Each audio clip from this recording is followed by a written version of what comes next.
Join us today for a review of an advanced screening of Dungeons & Dragons Honor Among Thieves.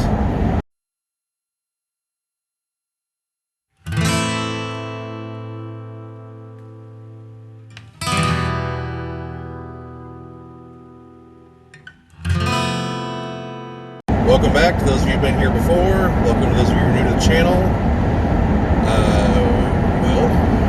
For those of you who have not met her, which would probably be most of you, I would assume, this is the oft-mentioned yet rarely seen Sarah. Hi. So, we just got done, about an hour ago, got done watching Dungeons & Dragons Honor Among Thieves. It was an advanced screening. I will hopefully get this up shortly after recording, but in the event that I don't, today is March 19th, so a couple weeks before the movie's supposed to come out. This is a review. These are going to be some initial impressions. We are going to split this up between the non-spoiler part, which will be first, and then the spoiler part, which will be second, and will be clearly noted in the video. So no spoilers? No spoilers, or at least nothing that wasn't in the trailers.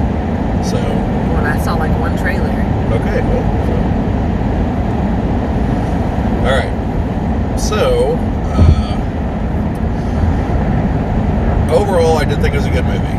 So, I liked it. So it was enjoyable. I can definitely say that. For those of you who've seen some of the other videos that I've made on this particular topic, I did think most of the jokes landed. I also thought they could have dialed it back just a bit, but it's not quite like Thor: Love and Thunder. Okay, we're not to that territory yet. So overall, I don't think. Wait, so you didn't like Thor: Love and Thunder?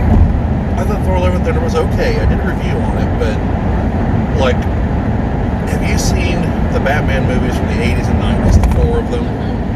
Okay, you know how in Batman Forever, the first one that Joel Schumacher made, that looks like a hybrid of the Tim Burton movies and like a neon light factory? Okay, well, to me, Batman Forever is this is still an okay movie, but all the hallmarks of impending disaster are here if one knows where to look. And that all just came crashing in Batman and Robin.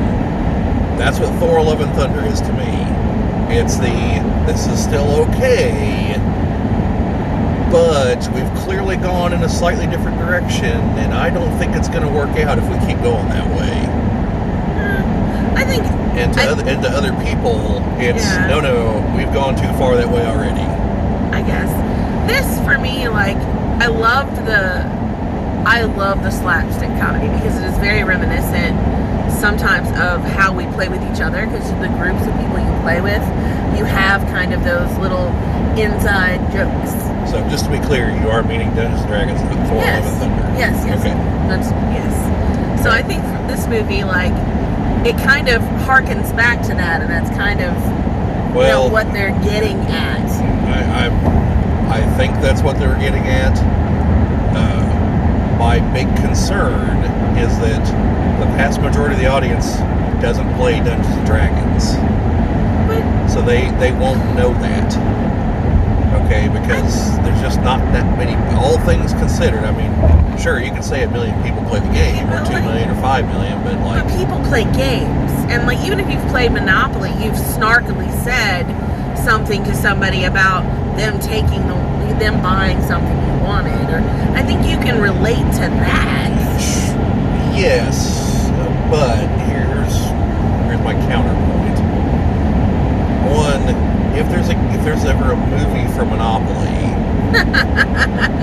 I think it's really going to end up in a fist fight, but to really capture the essence of Monopoly. All right, so maybe I didn't pick the right game. I was just trying to pick a very I get what you're saying with games in general, but okay, I kind of talked about this in the other video. Are people going to see this thinking, oh, this is an adaptation of a game? Or are they thinking, oh, this looks like a reasonably produced fantasy film? If it's that second one, some of them are going to think there's too much humor in it. There might be. Yeah. I think it, like, I don't know. I think that it was funny. But like again, I thought it was funny. Like, I'm not saying it wasn't funny, okay? I want to be crystal clear, because I see in the comments sometimes and people like just wildly misunderstand what I'm saying on the whole humor front. I'm not saying there shouldn't be jokes. I'm not saying there were necessarily too many jokes. I'm saying they could have dialed it back just a bit. I think dialing it back would help with rewatchability, because after you hear some of these slapstick jokes so many times, you know, they get old. Like that other person sitting at your table who just keeps harping the same thing, and you're like, we get it, dude. All right now. Yeah, and that's a problem that I didn't mention on the other video of comedies, is that some comedies have it where you can watch it 10 times and it's still funny. Yeah. Others don't. Yeah. And while I think some parts of this will still land in the 10th, 12th view, there are some other parts where I go, okay, yeah, I get it. You know? Yeah. There are things that you'll stop laughing at after a while. You'll be like, yeah. Mm-hmm. And I also think we need to keep in mind, this is opening day. People who are hardcore dedicated to this in all likelihood. Yeah. And we're with a group. Some of those jokes might not have been as funny as we thought they were.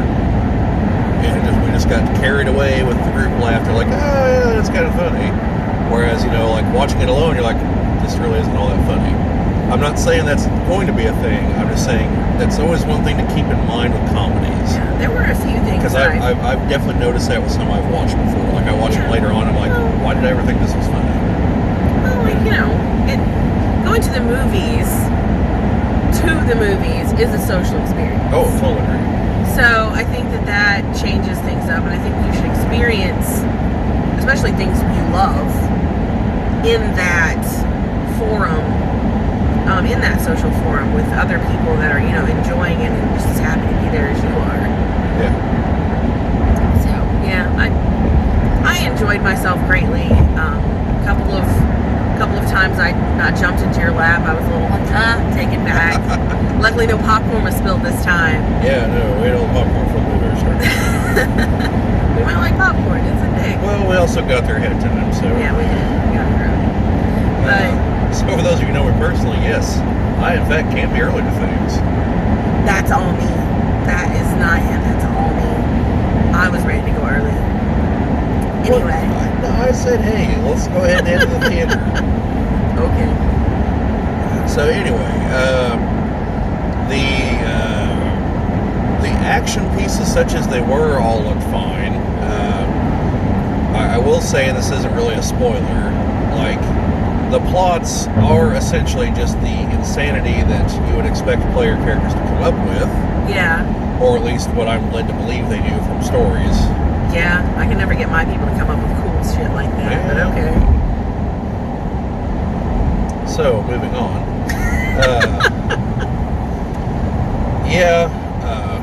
So on that front, that looked good. The characters, for the most part, in my opinion, sold the whole, like, we live in this world. These things are not new to us. So we don't have a reason to sit here and throw out a bunch of exposition on the matter. Yeah. No, like With the one, this isn't a spoiler because it's in the trailer. The one notable exception being the owlbear. Yeah. But yeah, everything else, you know, no one is stopping and gawking. It's like, what's that? Oh, what's that? Or, oh, explain this to me. And I loved Hugh Grant's. Like, he did a good job selling just like the schmarminess, like the creepy little, you know, like that was really good. yeah, But it's con man, so that is part of the bit. And then there were enough serious moments to add weight I just about cried. to most of the character stuff. And unlike a number of MCU movies, like, serious moments were allowed to play out and be serious moments. Yeah, there is one that, like, it starts to get jokey, but, like, it also kind of fits with what's being told at the time. So, Yeah. yeah, so you have that. Overall, I think this was sort of like Guardians of the Galaxy and the Forgotten Realms.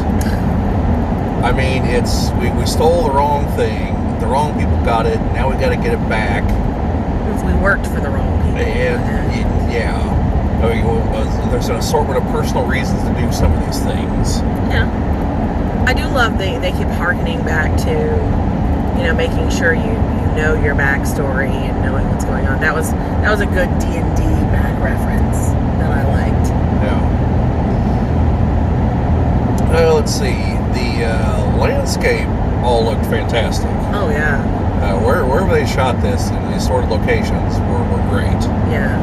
I loved just some of it very hexagonally and or square laid out in certain places was quite comical to me. Yeah. Let's see. Like, you can't really get into that until you get into the spoilers part. But like it was great. I was like, ha! They have a grid. It's there. That's great. Yeah. We had that. The effects by and large look good. Well, actually, the effects look pretty good all throughout. It's to me, there was a handful of some of the non-human races. Yeah. To me, A little overkill. I thought that with the budget they had, they either could have looked better or they should have left them out.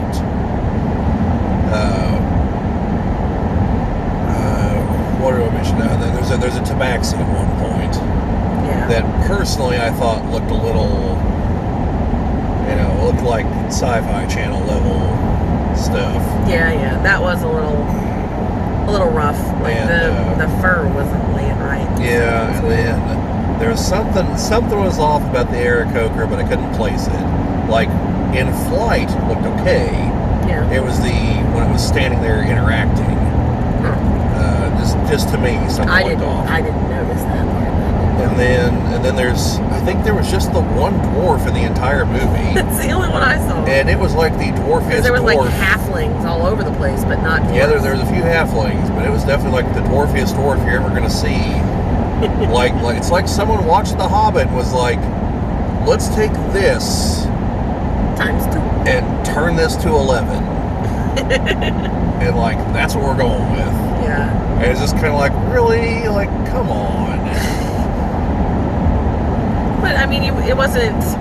It was overdone, but since it's you're only seeing one, it's not like it doesn't detract from the movie. Yeah. Only when you've got like a critical eye and you're looking for sure. the things that might not. Yeah, like the average person isn't going to look at that and be like, all right, I'm checking out. But it's one of those things like you see it and you're like, to me, you're either going to have one of two reactions. You're going to be like, oh, that looks exactly like a D&D dwarf, in which case I'm going to say you need to learn more about D&D dwarves.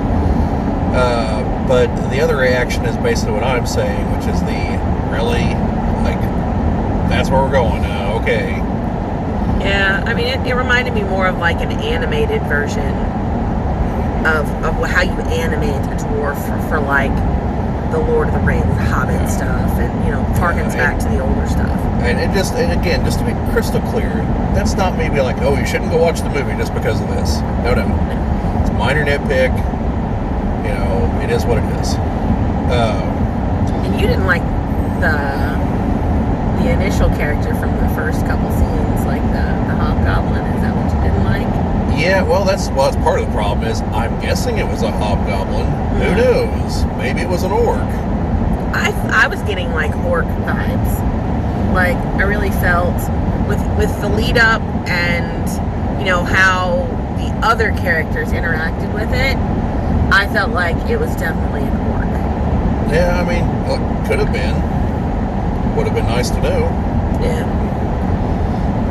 Just so we know what they're going to look like if there's a sequel going forward, Yeah. Ooh, bunnies. So, on a down note, before I get into spoilers, that whole, like, hey, this really feels lived in, there were some moments where there should have been some exposition, in my opinion, because they just throw out the names of organizations willy-nilly, and you're just kind of like, so those are things, I take it.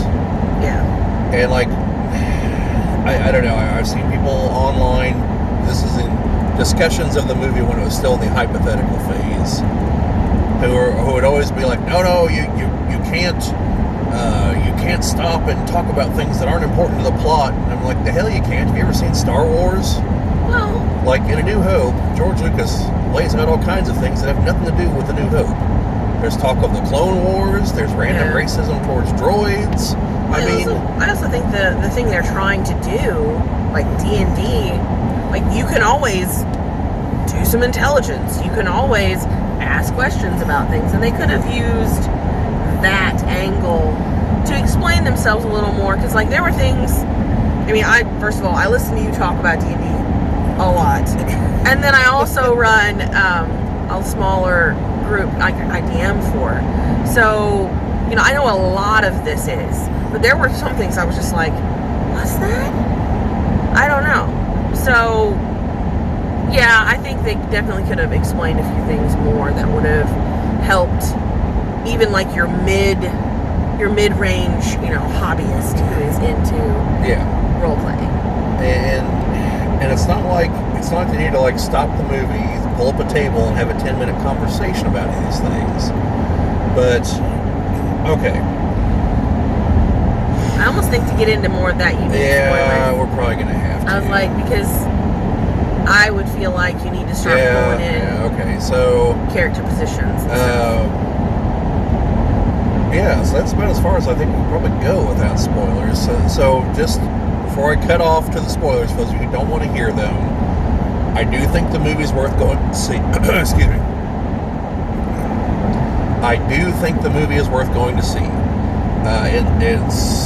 It's a spectacle enough that I would prefer to watch it in the theater than on TV. Mm-hmm.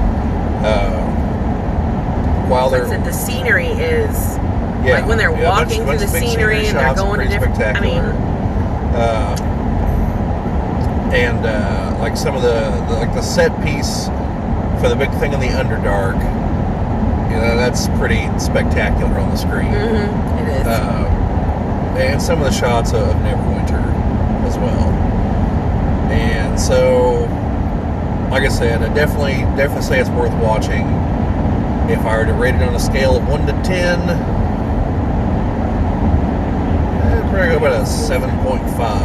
Yeah. 7.5. There's just a few things that detract from it, and some of those are, I'm going to mention the spoilers, some of those are like me just being nitpicky about Realms lore. Oh, so, you? Yeah, I know. But never, my love. But yeah, so anyway, we will now enter the spoiler zone. Woo! Okay, so my favorite part of this whole movie. Okay, hold on. Well, okay, go ahead. I was gonna say let's pick up the thread we already had. Yeah. But go for it.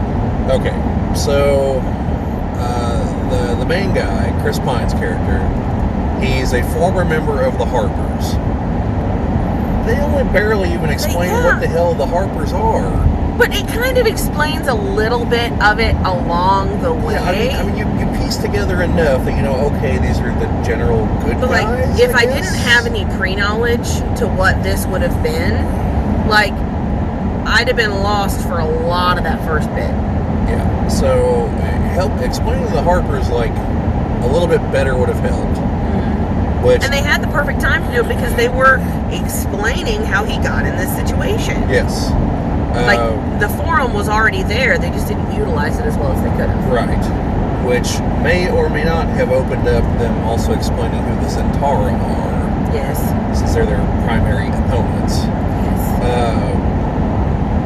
Then they mentioned that they're involved with the Emerald Enclave.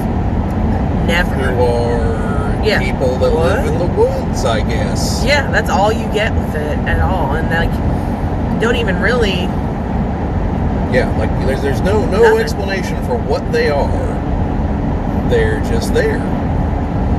They mentioned the Grey Watch, which are actually a group from Waterdeep. They just threw their name out there. No nothing, no explanation, no picture, no nothing. They just get mentioned in the background at one point. They do clearly explain the Red Wizards of Thay. This is one of those nitpicks I mentioned here, folks. I'll leave the others kind of towards the end, but this is the big one. They just completely like mangle The story. the background for the Thayans. It begins with in the movie they claim that Zaz Tam just like used an artifact and turned all the other Zolkirs and a whole bunch of the people of Thay into an undead army that allowed him to conquer the rest of Thay. End of story. That was 100 years ago, and now his, I guess, undead minions are out causing mischief. Now, they never tell you what kind of undead creatures they are, Yeah. because they still have sentience, free will, and still look human. But they're not zombies, they're not skeletons, they're not wights, they're not vampires, they're not liches, they're not ghouls. They're just undead. Yeah. Now, And they flat call them an undead horde or an undead, that's Yeah. what they flat call them. and like, you don't realize until 2/3 of the way through the movie that what they're trying to say is, no, all the Thayans are undead. Yeah. Because like they talk about Zaz Tam doing his thing, and then they're attacked by some Thayans, and the paladin type kills them all, and he's like, oh, they're not actually dead, because they're already dead. He doesn't chuckle like that. But he's a Thayan. Yeah, and he's also a Thayan, who's now, by my math, he got over away. 100 years old, and as near as I can tell, he's just human, so I don't know how he's still alive, and definitely like 30, in his 30s.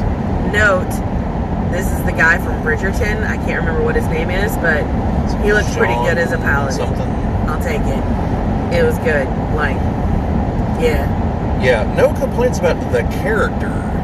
This is a complaint about, like, you should be dead. Like, there should be an explanation for how you're still alive after a century. I know, because, like, obviously everyone else from that, like, battle era is in the ground, because we talked to some of them, too. Yes. Yes. Those are some of the jokes I think that would continue to hit Yeah, probably. late. Yeah. Those are pretty great. But yeah, so you've got that, and it's just, in my opinion, in the same amount of time, they could have used the explanation for how Zaz Tam canonically conquered Thay, which was launch a civil war, build an undead army, conquered most of the country, then a century later, beat the other Zolkirs. Like, that's it. Took me 15 seconds to tell you that story. But I mean, it does make for a good spectacle, and like they very Sure. much Yeah, use it. Yeah, you've definitely got the good spectacle, but if you want to, if that was your whole goal, just have the final battle between him and the other Zolkirs. Just show that, because that was in the books. That's magic just flying around. But then everywhere. when would you have time for some of the other like spectacle-y stuff that they did do? Well, okay, so in the novels, his plan was he'd build these fortresses called the Dread Rings around Thay. And his whole goal was he had found a spell that would allow him to unmake and then remake the world. And one of the things he was going to change was going to make himself no longer an undead creature. That's very important for where this is going, folks. So, in the book, someone else begins the spell. So is that who was? Go ahead. Sorry. Well, what's your question? So is that who was in the shadows that she was talking to? Yeah, in? because people were laughing. You couldn't hear her say it, but she says Zaz Tam. Yeah, I didn't hear her say That's it. who that was. She was just like, I was like, all right, like, huh? Yeah. What evil thing are you speaking to in the dark? That was the blue eyes. Yeah, that was Zaz Tam. Okay. So someone else started the spell because someone kind of double-crossed Zaz Tam at the last moment. Because this guy just wanted to destroy everything. He was a total nihilist. So they kill him, and then Zaz Tam tries to bring the spell back together. And he has a staff that he literally starts peering through other dimensions, trying to bring the ley lines all back into configuration. He gets out to like the 14th dimension and just can't do it, and then the crystal of the staff shatters. And he's like, well, I guess that's not going to work.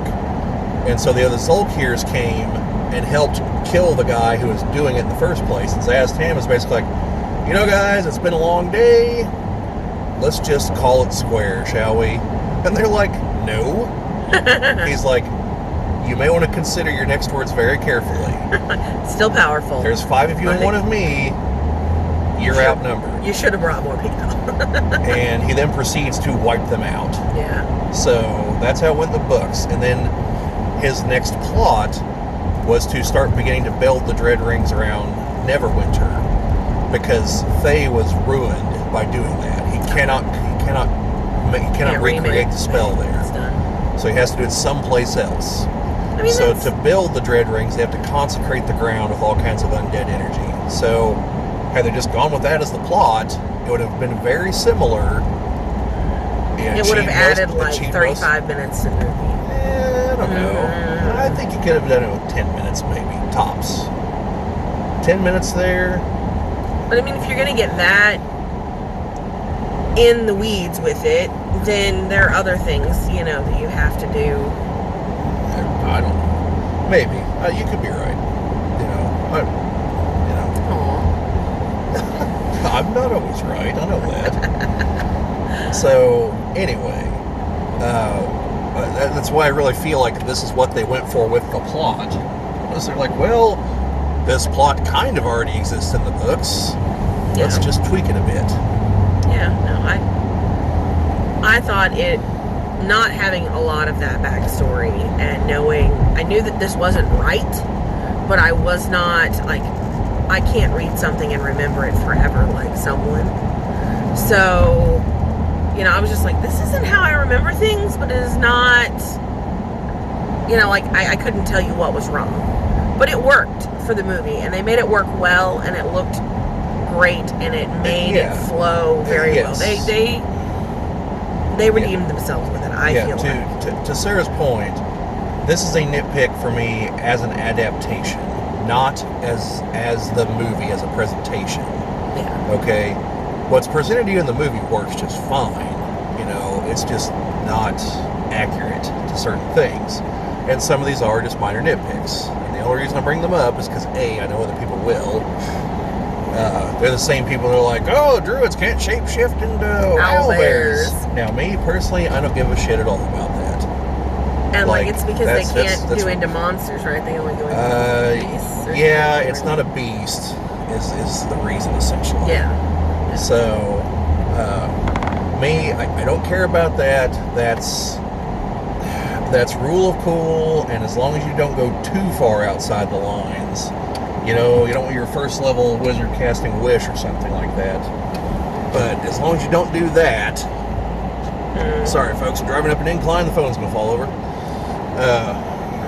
Yeah. So as long as you don't do something like that, I don't care. I don't care what level the characters are. None of that. Yeah. If the fighter who all this time has been a sword and board fighter just pulls out a bow and arrow and clearly has supreme skill with it, don't care one bit. Did you get a chance to look at the stats that they released for these characters? They actually released the characters. Because there's spoilers in them. Oh, okay. Well, yeah, I'm interested to see now that we've seen it. I want to see the stat logs. Yeah. Also, an interesting tidbit on those. Those were not developed by the game design team. Those were developed by the people who handle promotions. Oh. Or something like that. And the game design team didn't see them till they were basically like, here, put these up on the website.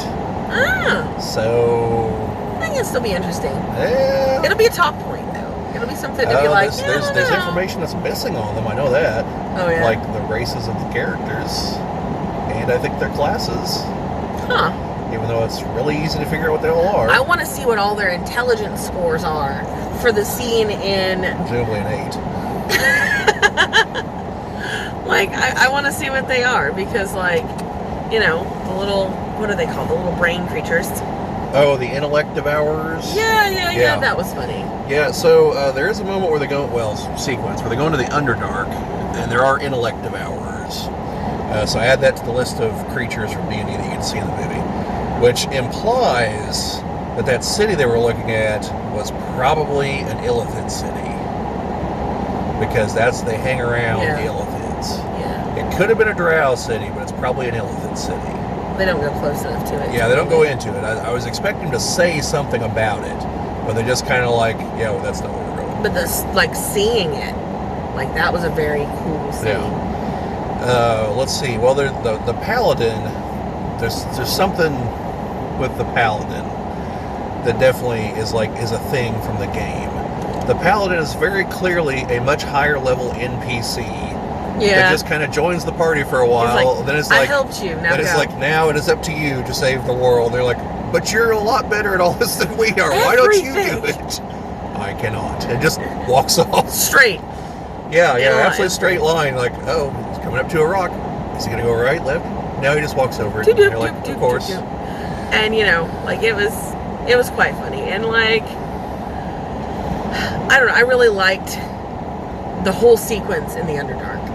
Yeah. Like, I'm sorry, the little chubby dragon was the greatest thing. I thought I was gonna bust the seam. I loved it.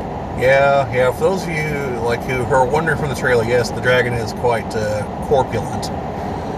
So, yeah, it is great. Like when it rolls down. yes. Whenever it initially shows up, like once it finally breaks free through the wall, there's several of these undead Thans and then the heroes, and it just like surfs down the skeletons I'm to talking get about when to it gets turned sideways and it's yeah, literally yeah, rolling. that just rolls. But yes, most of its That's methods of great. destruction are just crushing things under its weight. It was pretty. I was amused. So yeah, you had that. Notably, as near as I can tell, Chris Pine's bard is not a magic bard. Yeah. Like, he never did anything magic, as near as I could tell. I mean, he activated the one thing at the end, but that was just a matter of, like, use magic device, essentially. Yeah, that wasn't really. That was not him. I don't even know if that's a thing. Yeah, I think it is still a thing of 5th edition. Just not called that, I think. Anyway, it was a skill at 3.5, and they excelled at it. So yeah, you had that. The one guy's a sorcerer, a descendant of Elminster, apparently. And that was another one of those, like, they throw Elminster's name out there, and maybe just saying something about him might have been a good idea.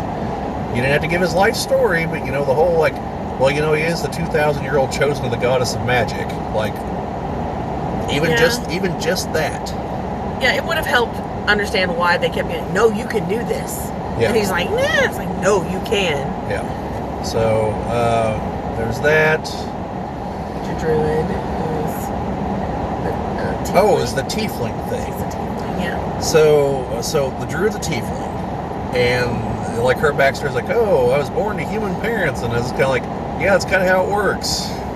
Because tieflings are just variant humans. And all throughout the movie, she's like, I hate humans. I don't trust humans. I'm like, but you are a human. Like, what the hell are you talking about? But she looks other because she has the wool horns. She looks other, and that's Not in Dungeons and Dragons. That's not other enough. Like, okay. She's a kid cosplaying something else. Like, she's not a tabaxi. She's not an Aarakocra. She's not a Yuan-Ti snake person. I mean. She's got a couple. And which She's got a the couple only of horns time in we her tail. saw a Yuan-Ti at all was in the prison. Yeah, I think that was supposed to be a Yuan-Ti in the prison cell. Yeah, that's Pretty like sure the it only was. time I saw one. Yeah, which that would have to really suck for that Yuan-Ti. Yeah. Because they Like don't like the cold. Yeah, they are the frozen cold-blooded. prison. Yeah. So the more serpentine ones are anyway. So the dragon people, are we calling those like I dragonborns? think those were supposed to be dragonborn. I was like, are those dragonborns? Like, that's what they almost had to be. I think that's what they're supposed to be. To me, they definitely look different than the artwork. But they looked more like a dragon in humanoid form than what Dragonborn typically look like, even though that's what Dragonborn are supposed to be. They don't really quite look like that. They've definitely made certain modifications to their appearance. So they're I'm splitting hairs here, I know, but they look like people who kind of vaguely look like dragons, as opposed to a dragon that's assumed a human shape. Yeah, that's definitely what was in the movie. And yeah, except for that second one. Yeah, that was definitely. I mean, it looked good though.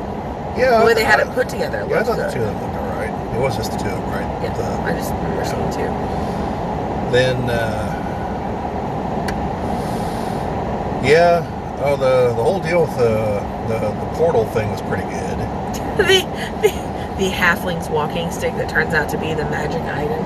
Yeah. Now That's just that awesome. that part, I was kind of like, I know that occasionally happens, but that's literally like the DM has just handed you some magic crap, and you only just now figured out. That's when like the big bad is coming, and they're like, "You're gonna need this. You're gonna need this. Yeah. Please pick this the heck up."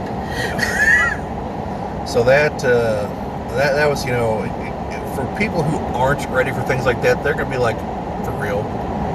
Yeah. They're like, really? Like, we just happen to have it laying around. That's where, okay, I guess.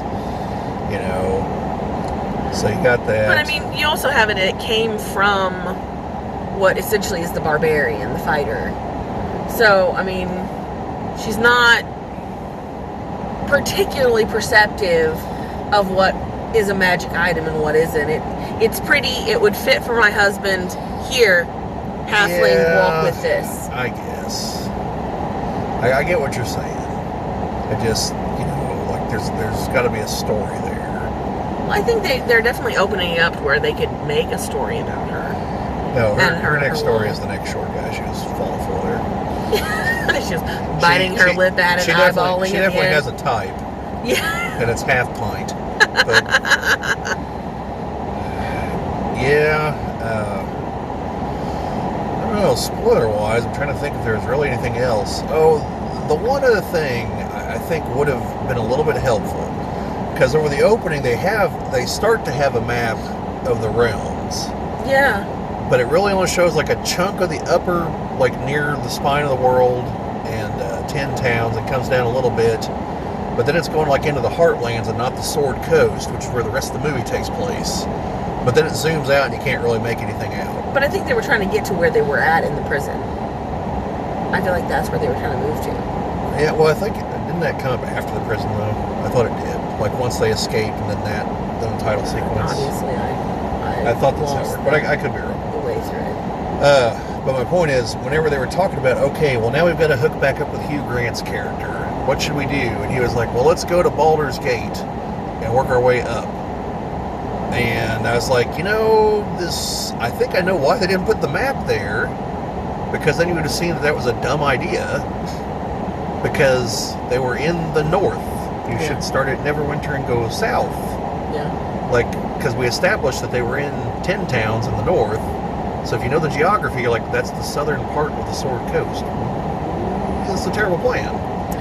But they should have shown the map so you could see what the hell he's talking about, in case you don't know. Because you're like, Baldur's Gate, if you don't know anything about the realms, you're like, is that like an actual gate? Is that a city? What the hell is that? I guess you don't know that it's a city if you don't. Yeah. All right. That's fair. That was me just having known what it is. I mean, you know what it is. I know what it is. I assume everyone in the theater we watched it with knows what it is. But well, yeah, because they all laughed when. But like the other folks are going to be like, I mean, it's not plot destroying by any stretch, but that's again the kind of thing that like, because they mentioned going to cities, so maybe they think there's enough to put it together. But I would have shown the map so that you could see that yes, it's a city, and then like we should go, and hit Waterdeep and Neverwinter, at which point presumably the barbarian would have been like, but we're right here. Why don't we do this? Not that she needed to because of the magic flyer that they found next. But she was trying to go see her old guy. Yeah. Because she made that a thing. Yeah. She needed this wand, evidently. We had to get that in the plot somewhere. Yeah, well, there was that, and there was the fact that we have no idea where that village is in relation to anything. That's true, yeah. And we have no idea where the paladin was in relation to anything either. Yeah. He's just in some other place over there. And we went and found him over here. And then he took us to the orifice. The what? Yes, that was the entrance to the Underdark. It was pretty great. It was pretty great. I love that he just like falls back into it. Yeah. And I was like, yeah, no. You first. So yeah, you had that. I like the backstory for him that they start out with in the prison, and he tells his backstory, Oh. and then it's all about finding his daughter. Like that emotional bit helps make it much more plausible. Yeah, that helps, kind of ground it so that you feel, some kind of connection to the characters. That was the other thing. The Thayan daggers. There's nothing special about Thayan daggers to the best of my knowledge. There are weapons that can prevent people from being resurrected. Yeah. But it's not like, all the Thayans carry them or something like that. It's actually a kind of potent magic item. Yeah, but she's a 300-year-old sword. No, sure, but I'm talking about the randos that wouldn't kill his wife. But you don't know that they're randos. We also don't know that they're not. That's true, but I'm just saying, because they were going on like, Thayan daggers, and it's like, but no, they couldn't all carry them. There's not enough of them. And on top of that, I don't even know what, to go game terminology here for a moment, I don't even know what the hell rarity that would be in 5th edition terms. Yeah. Well, I mean, it's obviously a big deal because, as in his former life, in his former role, he caught someone pretty high up that was causing some issues. That's how they kind of make that scene when he does the walkthrough with the Thayan, he's taken and he steals. Sure, but my larger point is the implication that all the Thayans carry them is not correct at all. I didn't feel like the implication was that all the Thayans. I didn't get that. Or the fact that they're frequent enough that they were called Thayan daggers. Is I guess what I'm driving at here. This is the kind of thing that there's probably 5 of them in all rooms kind of deal. Okay.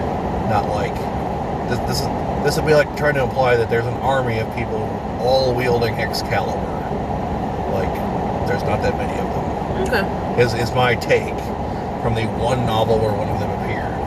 It was pretty unique, and there's also a ritual behind it too. It's not just Well, it looks like she didn't have any problems doing rituals. They look like they were pretty cut and dry.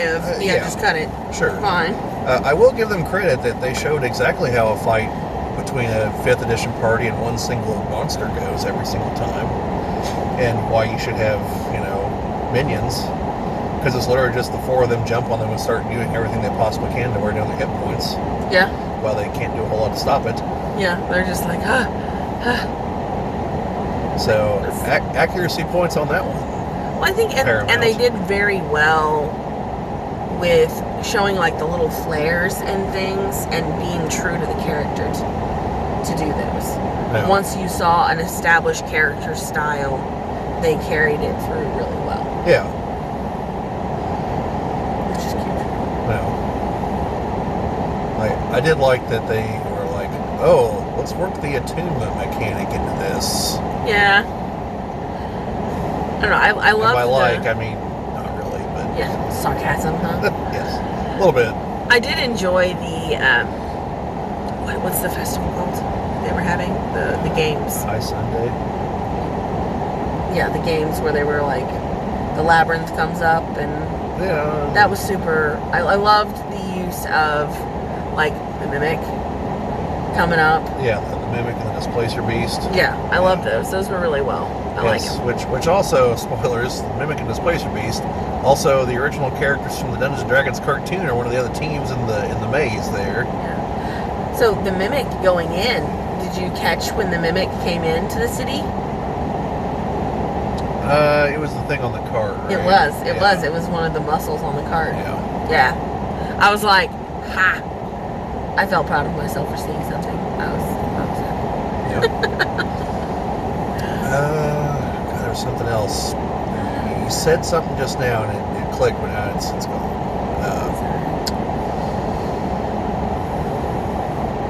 Portal stuff. No. During the when they were trying to do a that's what it heist was. That's what it was. This is just a personal opinion on the aesthetics there, right as they first come into Neverwinter. But I honestly think it just looks like a really brightly colored Ren Festival. Audible eye roll here. I'm just saying, obviously that's what they were going for, But when you see everything up to that point in the movie, and you're like, man, look at this awesome prison panopticon set build here, and the room here, and out here on the ice, then it's like, and we filmed this at like the Monroe County Ren Festival with a CGI castle in the background. It wasn't quite that bad, but it was a little. It's not quite that bad, but it's just like, I think I know where the rest of the budget didn't go. I feel like it was more trying to get after Hugh Grant's character of being a little loud and flamboyant, and that had spilled over into how it was. That's what I felt. It could be. Oh, maybe. Oh. It could be right. I like it's open interpretation. I do love the big balloon with his face on it. That was cracking. That was very funny. that was. And the way they used it at the end was pretty great too. Yeah. So yeah, that was like there's just a few things like that I'm just like, the rest of the movie looks good, but like, what happened right here? And that was, for me, that's one of those points. Like, you've seen Terminator 2, right? At your insistence, yes. It's an awesome movie. So, for those of you who were alive at the time that it came out, this was obviously like a major revolution in special effects and whatnot with the T-1000 and all that stuff. So you can go back and most of those effects still look pretty cool. However, if you look, there's one just absurdly bad effect in that movie. It's right after they escape from the mental hospital. It's steer jerking, which is what they call it whenever there's a fake background in a car and the guy's just, doing this number, but that's clearly not what the car is doing and not what the background's doing. And you do that whenever you just film people sitting in a stationary vehicle with a screen behind you. And you instantly notice it if you know to look for it, or even if you don't know to look for it. But it's very visible. So for a movie that did all these other revolutionary things with effects, and this was a movie from the 90s when other things had already stopped using steer jerking, and I could tell this is probably a point where Cameron's just like, screw it. We don't have time to do anything else. All the budget went elsewhere. No one will notice. It worked in Hollywood for 90 years. It'll work now. And it's just like, no, it didn't at all. So it's just really bad. And it stands out because the rest of the effects are good. If this had been like a Sci-Fi Channel movie, that scene wouldn't stand out at all to me. Yeah. Because it would fit right in. Because it's like, okay, well, I know they're working with a limited budget, so of course it's going to look this. Yeah. But as is, I'm just like, what happened here? And maybe it's just me on that, okay? I don't think it's probably not just you, but it is you and the type of people that are watching movies and breaking them down while they're watching them. Well, I try not to, believe it or not. I know you try, but it doesn't. Because I've discovered if I am while I'm watching it, it means I don't like the movie. Yeah. Like The Last Jedi. I can tell you the exact moment I checked out of that movie. Yeah. It's right after Snoke gets killed and the fight starts in the throne room. Because I thought, this is the dumbest thing I've ever seen. That was the bad guy, huh? And he fell for that dumbass ploy, and now he's dead. What do we have? The whiny emo kid is the villain now? Or Hux? I don't care what happens to any of these people. I hope they all die. And then they refuse to do so for the rest of the movie. Noted, so, God love him.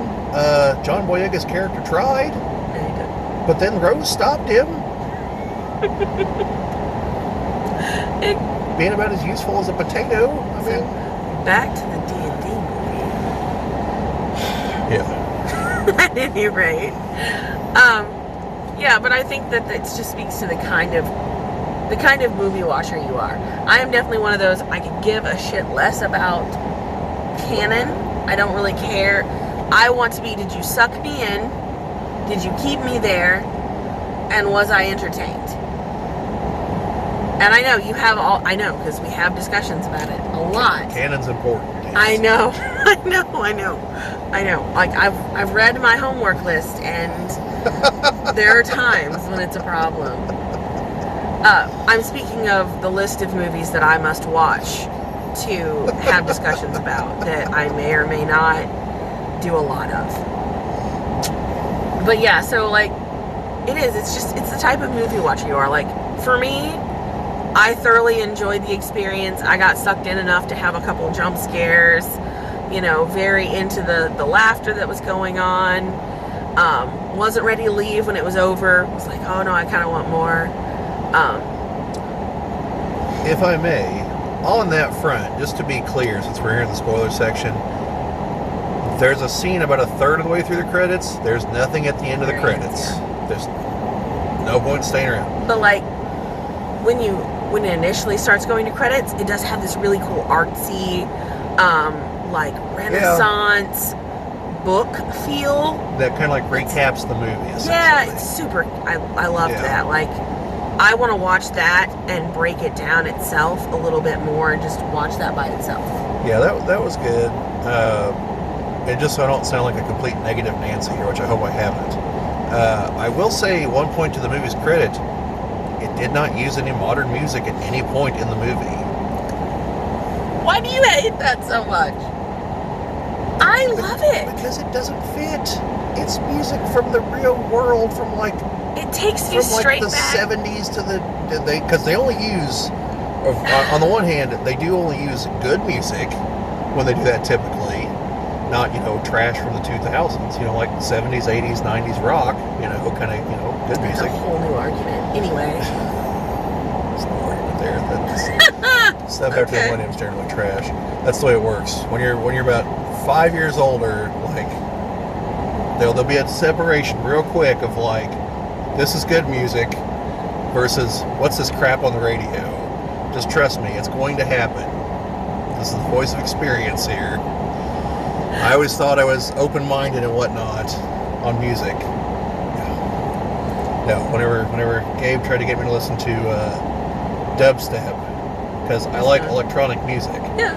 I listened to that, and I was like, this sounds like two angry robots having sex. Like, that's it. Like, there's nothing to this.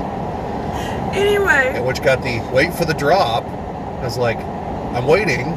Then it happened. I was like, that was a waste of my time. No offense, Gabe, if you happen to listen to this. Different strokes for different folks. But, yeah, so no, I just really don't like it. It harkens for me back to like watching A Knight's Tale, and absolutely as a child being in love with that, like bringing something I knew into a world I wasn't super familiar with at the time. But like I love it when it happens again. I like to see modern stuff, or at least like the reflection of now being used in those settings. I don't. I know. Oh, I know. I love it. And you're just like... It just completely shatters anything resembling verisimilitude. No, it pulls me in more, and it like makes it... I guess it just makes it more familiar. Now, I will say, just for one minor point, there is one thing I would be okay with on this front. Oh, yeah? If it was like real, like medieval-esque music, no vocals, just kind of in the background somewhere, I could let that slide. Of a modern song, That, okay. So he basically wants it to go away without going away. No, I can let that slide. It's like when you're at a basketball game and the band plays a song that you know, but obviously it doesn't have vocal accompaniment, and it's by a band and not an electric guitar.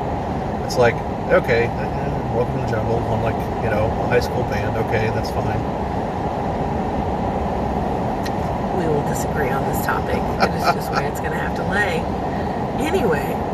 But also, a big reason is because one of the forums I go to, that people just have non-stop bad ideas about how to make a D&D movie. They all wanted that. So, yes. That is my petty reason. To just be like, I told you it was a dumb idea. The producers agreed with me. Oh, you're validated. I get it. Yes. I get it. Now, see, it works for Guardians of the Galaxy because number one, that's in our universe now, and two, he's got a cassette deck with songs on it. I watched something recently that was, I don't know, it was a Netflix something or other that had only modern music set to a period piece, and I loved it. I thought it was the greatest thing, and I knew better than to tell you that I loved it, and I just didn't even go there because I know you hate that kind of stuff. I'm okay with you loving it though. Oh, I know. Yeah, but I'm just saying, like, it's just not. I don't remember. I'll have to look it up. Find out what it is. Maybe I'll give it a watch. That was like the only thing I really didn't care for about A Knight's Tale. It took me right out of the movie. I was like, what the fuck is a Queen song doing in the Middle Ages? Like, come on, people. Like, you're cheating. Like, give me a medieval song that would rally the people, not one you know rallies people from now. That's just cheating. Nope. He's wrong. He is dead wrong on this one. That is the hill I will die on. Dead wrong. So what did they use in the Middle Ages? Because it wasn't Queen. I don't care. Queen is awesome. And that was the perfect... Queen is awesome. I don't deny that. I don't want it playing in a World War II movie, though. Or World War I, or a Civil War movie. If it fits for a cinematic whatever. Or some Nicholas Sparks romance aboard the Hindenburg before it crashes, you know? I don't... He writes all this crappy, oh, we're dying, I'm dying, you're dying, let's see who dies first, and then they can cry over the other person's grave crap. Like... I bawled my eyeballs out the Notebook, but I have to say that's the last Nicholas Sparks movie I watched. Because I don't like being sad for fun. Now, for the record, folks, I gotta give props out to Nicholas Sparks. He clearly saw a market and capitalized on it, so good on him. But I mean, right. So we've horribly digressed. We liked the movie; it was fun.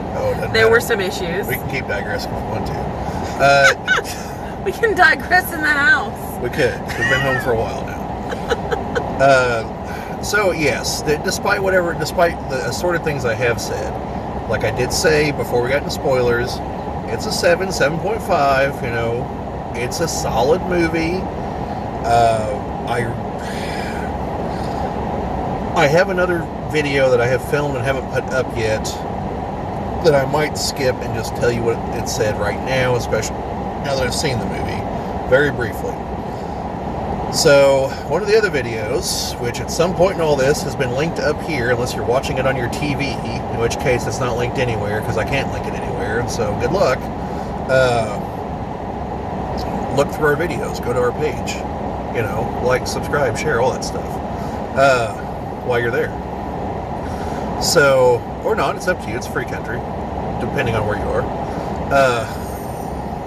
Although if you're not in a free country, you're probably not being able to watch this, so I shouldn't laugh at that either. That's actually really terrible and a real actual problem we should all be concerned about. But, and I'm not joking about that. So, and nor was that sarcasm. I'm just going to end up in an endless spiral trying to, like, correct us here. Keep going. So, I had a video talking about the box office prospects of the movie. And I still basically feel what I said in that movie is accurate, in that this is going to depend a lot on how does John Wick 4 do the weekend before this movie comes out for full release, and will people still be watching it instead of this the following week, and will the Mario movie just steamroll it the weekend after, because Mario's far more well known. I've never seen that. They're good. We don't want to digress down that particular rabbit hole, but they are good. They're like, it's flimsiest of plots, action just out the wazoo. Keanu Reeves, big fan of the make sure your opponent is dead. So, like, it doesn't matter how many times he shoots you, he will stop to shoot you in the head. So he makes sure you're not getting back up. All because they killed his dog. Proper reasons. Oh yeah, no, they had it coming. Yeah, they you know, they earned it. But so the other video, well, my slight adjustment to that, now that I know it is a good movie, I think it'll do well opening weekend. I think this whole, like, hey, let's put it out 2 weeks in advance, let Amazon Prime members watch the movie, was probably nothing but a marketing ploy on the part of Hasbro and Wizards of the Coast and Paramount. Take your pick, to have videos such as this. Probably not nearly as meandering as this one, but you get the point. To generate buzz, which is probably because they don't feel safe in its box office potential, actually. And I'm not sure why, except the possibility of their thinking it's just going to be crushed by Mario. Because I think it should do well its first weekend. Because I think the buzz is generally going to be positive after having seen the movie. Because all my problems are minor nitpicks. It's nothing that would really detract from the movie itself. And so, again, the problem's going to be the Mario movie. So the other video, which I'm probably going to skip now, is so what's the potential going forward? Is there going to be a sequel, a trilogy? Is this the start of the D&D cinematic universe? I'm pretty sure not on that last one. Because the box office of this one is going to determine everything. And there is the very real possibility that it's going to be steamrolled by the Mario movie. And it's not going to make its budget back in weekend number one. Because we're in the dead times here. So, but I think it will have generally solid buzz, and I think it will probably have legs, but it's obviously going to be second fiddle that second weekend of Mario, unless the country just thinks the movie's way better than I do, which I don't think is going to happen, but we'll see. So, a sequel, probably. Yeah, they definitely set it up for... It's open-ended enough that it could be these characters, it could just be some other group, just whatever they're going to want to do. They introduced enough of the setting and enough of the villains, one particular group of villains, that you could see where they could go with more. And some of the characters have some dangling stuff, where you could go more with it. I don't know for sure where you go with a sequel specifically, but I think there's enough there. So you've got that.